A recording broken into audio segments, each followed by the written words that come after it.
Hello friends, welcome to my notes 24/7 और स्वागत है आपका वोकैब का डेली डोज क्लास 7 में। जैसा कि लास्ट क्लास हमारी क्लास 6 थी और उसमें हमने कुछ इंपॉर्टेंट मीनिंग्स को डिस्कस किया था। उसी सीरीज को आगे बढ़ाते हुए मैं आपके लिए लेकर आ गई हूँ क्लास 7, जिसमें हम वैसे ही कुछ इंपॉर्टेंट मीनिंग्स को डिस्कस करेंगे with antonyms, synonyms and with sentence, जिससे आपको बहुत अच्छे से वो चीज़ क्लियर हो जाएगी। सारे मीनिंग्स वही होते हैं जो कि एग्जाम में रिपीटेड होते हैं या एग्जाम में आने की संभावना होती है, और ये मोस्ट रूप से उन एग्जाम के लिए ज़्यादा उपयोगी है जिनमें वोकैब का पार्ट होता है वो बहुत ज़्यादा होता है।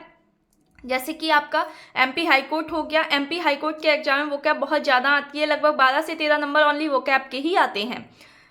तो स्टार्ट करते हैं हम आज की क्लास, लेकिन उससे पहले रोज की तरह करेंगे क्विक रिकैप लास्ट क्लास का। तो देख लेते हैं फिर हम। लास्ट क्लास में हमारी फर्स्ट मीनिंग थी डिफाई। डिफाई का अर्थ होता है विरोध करना। सिनोनिम्स थे इसके डिसोबे, रिपील। एंटोनिम्स थे यील्ड। यील्ड का अर्थ होता है स्वीकार करना। सेंटेंस के माध्यम से हमने इसे समझा था कि I defy you to prove your accusations. मैं आपके आरोप साबित करने के लिए आपकी अवहेलना करती हूँ या आपका विरोध करती हूँ। नेक्स्ट मीनिंग थी हमारी इवेड। इवेड का अर्थ होता है बच निकलना। सिनोनिम्स थे इसके अवॉइड, बाईपास। एंटोनिम्स थे कन्फ्रंट। कन्फ्रंट का अर्थ होता है सामना करना। They evade paying taxes by living abroad. वे विदेश में रहकर कर चुकाने से बचते हैं। तो यहाँ पर इवेड का जो बच निकलने का यूज किया गया है वो पेइंग टैक्स के लिए किया गया है, टैक्स भरने से बचते हैं। नेक्स्ट मीनिंग थी एक्सेप्शनल। एक्सेप्शनल का अर्थ होता है असाधारण। इसके सिनोनिम्स थे एक्स्ट्रा ऑर्डिनरी। एंटोनिम्स थे कॉमन, अनरिमार्केबल एंड ऑर्डिनरी, जिनका अर्थ होता है साधारण या सामान्य। He is a man of exceptional talent. वह एक असाधारण प्रतिभा के धनी व्यक्ति हैं। तो यहाँ पर एक्सेप्शनल का यूज टैलेंट के लिए किया गया है कि असाधारण प्रतिभा। नेक्स्ट मीनिंग थी हमारी सॉर्डेड। सॉर्डेड का अर्थ होता है घटिया या बेकार या गंदा। सिनोनिम्स थे इसके अनप्लीजेंट एंड डर्टी। एंटोनिम्स थे रेप्यूटेबल। रेप्यूटेबल का अर्थ होता है सम्मानित। There are lots of really sordid apartments in the cities poorer areas. शहर के गरीब इलाके में बहुत सारे गंदे घटिया अपार्टमेंट हैं। तो यहाँ पर सॉर्डेड का यूज घटिया या गंदे के लिए किया गया है। There are lots of really sordid apartments in the cities poorer areas, मतलब जो शहर के गरीब इलाके हैं वहाँ पर बहुत सारे घटिया अपार्टमेंट हैं। नेक्स्ट मीनिंग है हमारी ऑकवर्ड। ऑकवर्ड का अर्थ होता है बेढंगा या अजीब।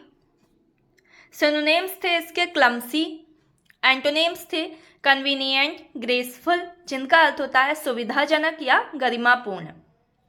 How did he Regal out of the acquired situation. वह इस अजीब या बेढंगी स्थिति से कैसे बाहर निकला। नेक्स्ट मीनिंग थी हमारी एडवांस। एडवांस का अर्थ होता है आगे बढ़ना। सिनोनिम्स हैं प्रोग्रेस, मूव, फॉरवर्ड। एंटोनिम्स हैं रिट्रीट। रिट्रीट का अर्थ होता है पीछे हटना। The trip calls for careful advance planning. यात्रा के लिए सावधानीपूर्वक अग्रिम योजना की आवश्यकता होती है। तो एडवांस का अर्थ आगे बढ़ना या अग्रिम भी होता है। जैसे हम बोलते हैं किसी को हमने एडवांस पेमेंट कर दिया, तो वहाँ पर हम अग्रिम पेमेंट या अग्रिम पैसे देने के लिए यूज करते हैं एडवांस का। नेक्स्ट है एग्रीवेट। एग्रीवेट का अर्थ होता है भड़काना या उकसाना। सिनोनिम्स हैं इरिटेट, इंटेंसिफाई, टोटल। एंटोनिम्स हैं एलिविएट। एलिविएट का अर्थ होता है शांत करना। एयर पॉल्यूशन में एग्रीवेट अ चाइल्ड्स अस्थमा। वायु प्रदूषण से बच्चे का अस्थमा बढ़ सकता है या भड़क सकता है। इस प्रकार से हम एग्रीवेट का यूज कर सकते हैं। नेक्स्ट मीनिंग थी हमारी बार्बेरस। बार्बेरस का अर्थ होता है असभ्य, असभ्य या असामान्य, असामाजिक। इस तरीके से भी बार्बेरस को बोल सकते हैं। सिनोनिम्स है क्रूड। एंटोनिम है सिविलाइज्ड। सिविलाइज्ड का अर्थ होता है सभ्य। The trade in exotic birds is barbarous and inhuman. विदेशी पक्षियों का व्यापार असभ्य और अमानवीय है, मतलब सभ्यता के विरुद्ध है, अमानवीय है। तो इस तरीके से हम बारबेरस का यूज कर सकते हैं अपने कॉमन सेंटेंसेस में, और ये सेंटेंसेस सिंपल इसीलिए बताती हूँ ताकि आपने अपनी डेली लाइफ में यूज कर सकें। नेक्स्ट मीनिंग थी हमारी ग्लूमी। ग्लूमी का अर्थ होता है उदास, उदास या दुखी। सिनोनिम्स थे इसके मर्की, डल। एंटोनिम्स थे ब्राइट, रेडियंट, जिनका अर्थ होता है दीप्तिमान। You must rid yourself of this gloomy mood.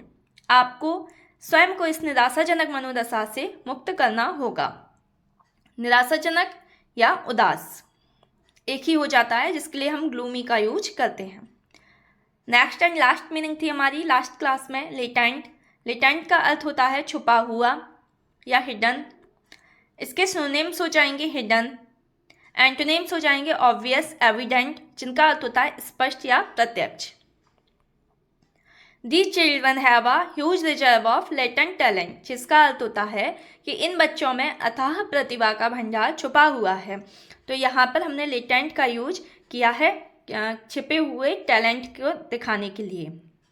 तो इस तरीके से हमने लास्ट की क्लास का एक क्विक रिकैप ले लिया है, जिससे कि आपके माइंड में अगर कोई मीनिंग ऐसी रही होगी कि नहीं याद नहीं आ रही है, तो वो भी आपको याद आ जाएगी। तो गाइज फिर स्टार्ट करते हैं हम आज की क्लास, जिसमें कि मैं आपके साथ 10 मीनिंग डिस्कस करूंगी, लेकिन उन 10 मीनिंग से आपकी 30-40 मीनिंग आराम से तैयार हो जाएंगी। तो स्टार्ट करते हैं हमारी आज की क्लास 7, वोकैब का daily dose class 7। First meaning है आज की ऑब्सक्योर। ऑब्सक्योर का अर्थ होता है अस्पष्ट। सिनोनिम्स हो जाएंगे इसके कंफ्यूजिंग या अननोन, जिनका अर्थ होता है मतलब स्पष्ट नहीं है, अस्पष्ट। एंटोनिम्स हो जाएंगे क्लियर, स्पष्ट, जिसका अर्थ होता है स्पष्ट। The details of his life remain obscure. उनके जीवन का विवरण अस्पष्ट है। तो यहाँ पर हम ऑब्सक्यूर का यूज अस्पष्ट के लिए करेंगे कि मतलब the detail of his life remain obscure, मतलब उसके जीवन का विवरण अस्पष्ट है। नेक्स्ट मीनिंग है हमारी इंस्टेंट। इंस्टेंट का अर्थ होता है तुरंत। सिनोनिम्स है इमीडिएट।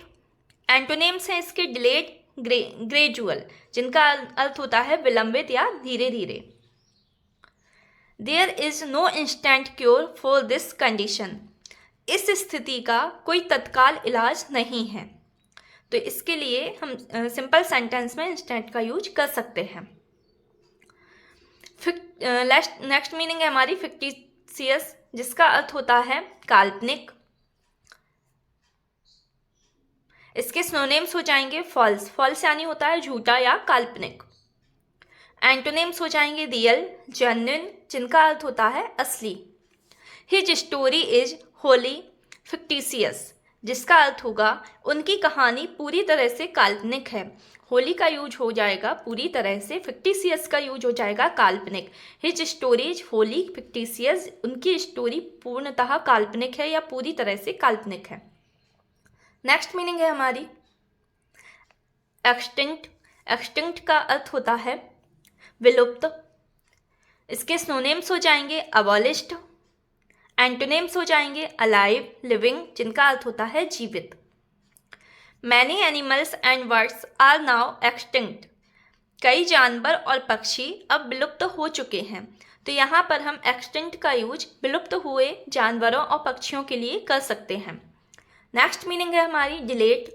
डिलेट का अर्थ होता है फैलाना। इसके सिनोनिम हो जाएंगे वाइडन, जिसका अर्थ होगा फैलाना या चौड़ा कर देना। एंटोनिम्स हो जाएंगे कॉन्ट्रैक्ट, कंप्रेस, जिनका अर्थ होता है संकुचित करना या घटाना या कम कर देना। If there were time I could dilate upon this subject. यदि समय होता तो मैं इस विषय पर विस्तार से चर्चा कर सकता था। तो विस्तार का मतलब भी फैलाना ही होता है। तो यहाँ पर हम डिलेट का यूज विस्तार से चर्चा करने के लिए भी कर सकते हैं। नेक्स्ट मीनिंग है हमारी सैक्रेड। सैक्रेड का अर्थ होता है धार्मिक या पवित्र। सिनोनिम्स हो जाएंगे होली। एंटोनिम्स हो जाएंगे प्रोफेन। प्रोफेन का अर्थ होता है अपवित्र। Cows are sacred to Hindus. गाय हिंदुओं के लिए पवित्र है। तो हिंदू लोग होते हैं, हम लोग होते हैं जो गाय को बहुत पवित्र मानते हैं, तो उसके लिए हम सेक्रेड का यूज कर सकते हैं। नेक्स्ट मीनिंग है अल्ट्रुइस्टिक, जिसका अर्थ होता है परोपकारी। सिनोनिम्स हैं इसके फिलैंथ्रोपिक, एंटोनिम्स हैं सेल्फिश। सेल्फिश का अर्थ होता है स्वार्थी, स्वार्थी जो सिर्फ अपने बारे में सोचता है, और अल्ट्रुइस्टिक होता है जो परोपकारी, जो दूसरों पर उपकार करता है, दूसरों के बारे में भी सोचता है। You can't expect a large corporation to be altruistic. आप एक बड़े निगम से परोपकारी होने की उम्मीद नहीं कर सकते। तो यहाँ पर कॉरपोरेशन का अर्थ हो जाएगा निगम। You can't expect a large corporation to be altruistic. आप किसी बड़े निगम से किसी भी परोपकारी की उम्मीद नहीं कर सकते हैं। तो यहाँ पर परोपकारी का यूज, अल्ट्रुइस्ट का यूज हम कर सकते हैं। नेक्स्ट मीनिंग है एफिनिटी। एफिनिटी का अर्थ होता है लगाव, सहानुभूति या किसी से जुड़ाव महसूस करना। एम्पैथी, एम्पैथी इसका सिनोनिम्स हो जाएगा। एंटोनिम्स हो जाएंगे अवर्जन। अवर्जन का अर्थ होता है घृणा करना या किसी के प्रति बुरी भावना रखना। I felt a great affinity with the people of the Highlands.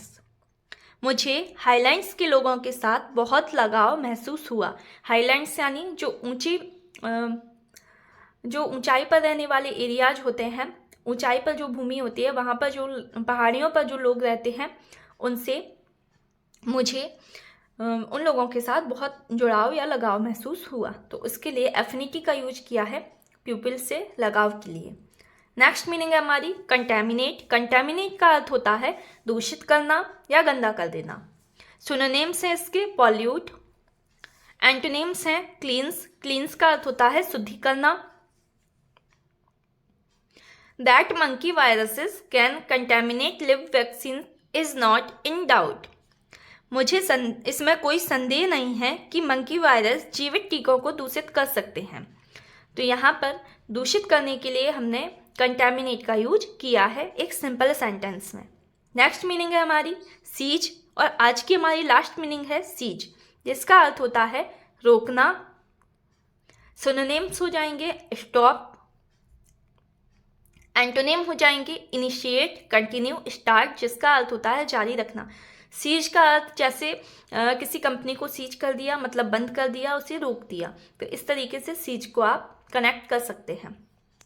Once people retire, they automatically cease to be union members. एक बार जब लोग सेवानिवृत्त हो जाते हैं तो वे स्वतः ही यूनियन के सदस्य नहीं रह जाते हैं। तो इस प्रकार से हमने सीज का यूज किया है। तो गाइस, आज की हमारी वीडियो यहीं पर स्टॉप होती है, यहीं पर रुक जाती है। नेक्स्ट वीडियो में हम फिर से लेकर आएंगे आपके लिए बहुत ही अच्छी मीनिंग्स, जो कि आपके एग्जाम्स में आने की संभावना रहती है या एग्जाम्स में आई हुई होती हैं। तो आपको आज की क्लास कैसी लगी हमें ज़रूर बताइए। उसके अलावा अच्छी लगी हो क्लास तो वीडियो को लाइक करिए, चैनल को सब्सक्राइब करिए, जिससे कि नेक्स्ट वीडियो का नोटिफिकेशन आपको सबसे पहले मिले। मिलते हैं नेक्स्ट वीडियो में। अपना ध्यान रखिए, खुश रहिए, बाय बाय, टेक केयर।